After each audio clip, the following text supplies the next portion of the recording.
But there's a lot of things in books that are good, in my opinion. Some of them, I believe, are better than what the author might have even recognized, perhaps. One of those is that you do want to try to be on the right side of a directional trend. You can be good at that, but the problem with that is that unless you've cured yourself to some substantial degree of what the problem that everyone, including myself, has to face, which is that as soon as you see a vision where you can have as much money as you want, then you just can't stop yourself from going after every trade, and you have a successful trade, you can't stop yourself from getting into another one, and it becomes literally a form of crack cocaine.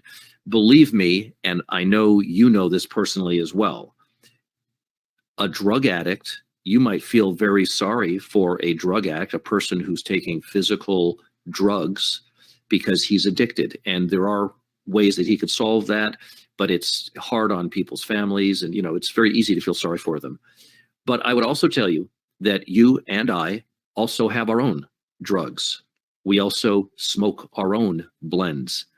And one of those blends, particularly for people who are trading, there's that word, people who are trying to get ahead, is that as soon as they do get ahead, even a little bit, they tend to start to wreck their progress by already saying, well, let's say, gosh, I made $300 yesterday, I made $400 the day before, and I made another $300 today.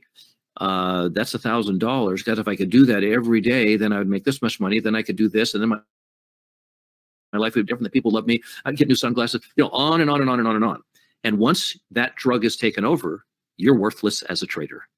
And the sooner you recognize how worthless you will be as a trader, the better it will be for you. Because nobody trades well on the drug of that vision of your new glorious future. Because you made $1,000 and are thinking, if I could do that every 4 days, then I'd be $5,000 a month. And that would be, I could change everything about my life and so on. I don't think the thought is bad.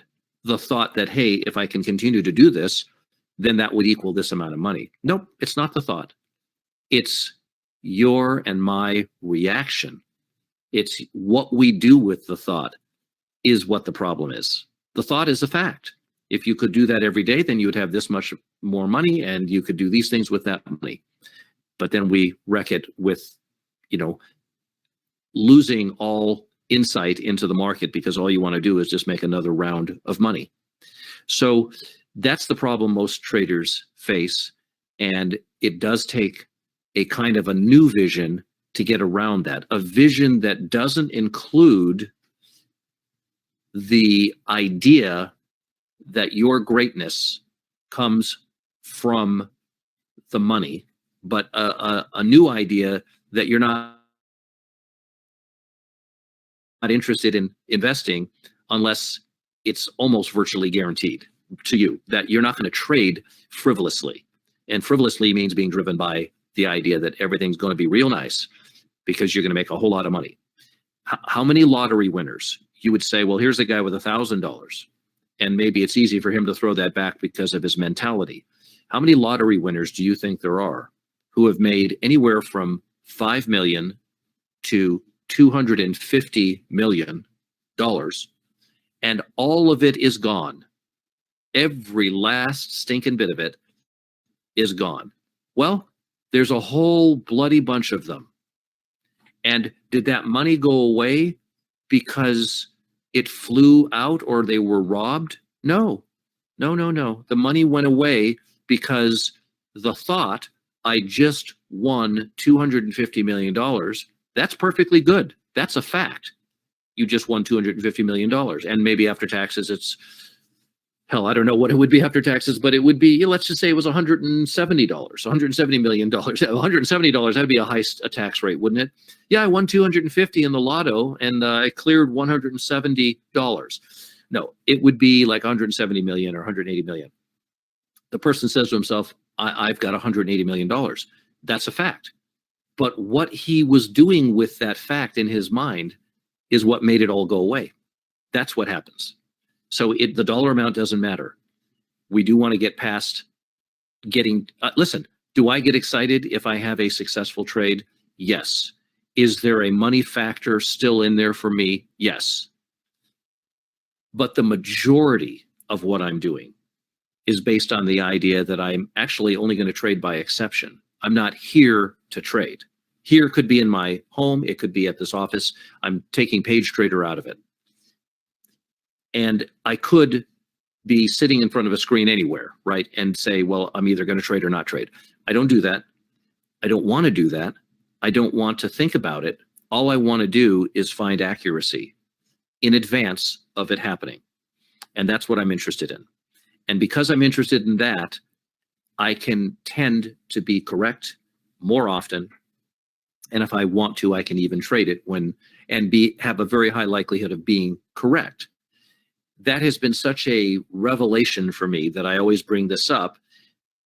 I want a t-shirt that says, I trade by exception, or I invest by exception. But trade is better because that's how everybody thinks about this. In other words, you're not here to trade. I'm not here. I didn't come in today to trade. I've traded today. I've traded twice. But I'm not here to trade. I'm here to study and to find super obvious, easy things that are likely going to happen in the market. And it might be so good that I might even trade it. That's where I'm coming from. And then you're not constantly carrying those gains around with you and gooing it all up with all your ideas and my ideas about that. Boy, that is really good. I made $800 or whatever it is today. It doesn't matter what the dollar amount is. If you made 5,000, it doesn't matter. If you are grinding on it, if you are smoking it, you are an addict. And addicts don't do well at jobs.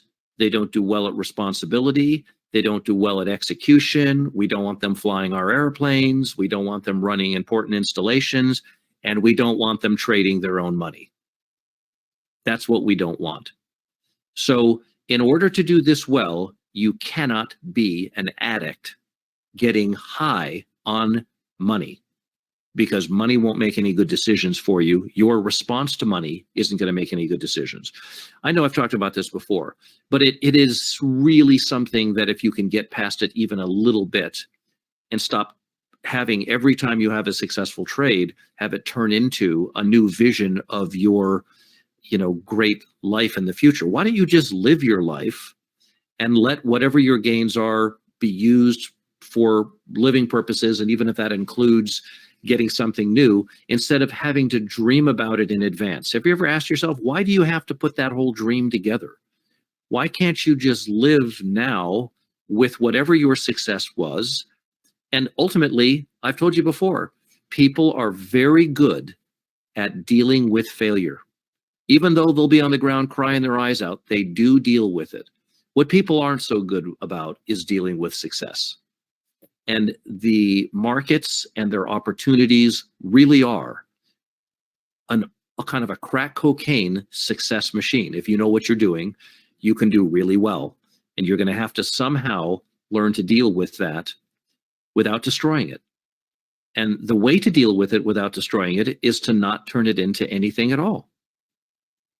Yeah, okay, let's say you made $1,500 today. You had a great trade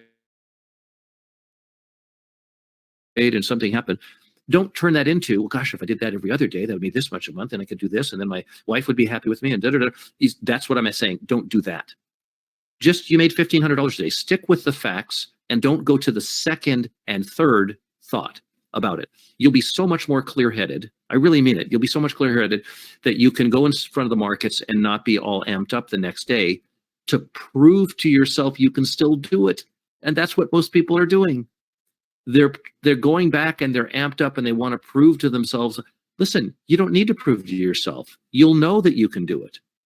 You don't have to put on a show for yourself or for others, but forget others, for yourself. You don't have to. But you might feel like you have to, because you want to make sure that that dream will continue. I better trade today and prove that I can still do this so that I can maintain that dream. See, everything's based on that dream. I hope the day comes that you can make $10,000 from one or more trades and go have lunch and say, you have a friend that you can talk to these things about and say, boy, I really, had a pretty good day today. And then just have a nice lunch and not even turn it into anything or not even say anything at all. I hope that day comes for you sometime, because the dollar amount doesn't matter. Your 10,000 is somebody else's 100,000. Your 10,000 is somebody else's 1,000 or 500. It doesn't matter. Just, I hope the day comes that you will stop destroying a potentially great future by dreaming about it instead of living it, and letting that dream dictate your next moves, because part of the dictation is you got to prove it that you can still do it. Well, I better get in the market today, and then you don't make such a good decision, and then you lose money, and now you're all spun around because you didn't lose, and then you chase it to try to make it up, and before you know it, you've made yourself a whole mess. Right. Of course it's right. You can't fool me, right? I mean, I've been doing this since May of 1990. I've thrown so much money away in the markets, it's appalling. It really is. And I've done all the stupid things. So I can't be fooled anymore with those. Maybe I can be fooled at some other level, but at that level, I can't be fooled.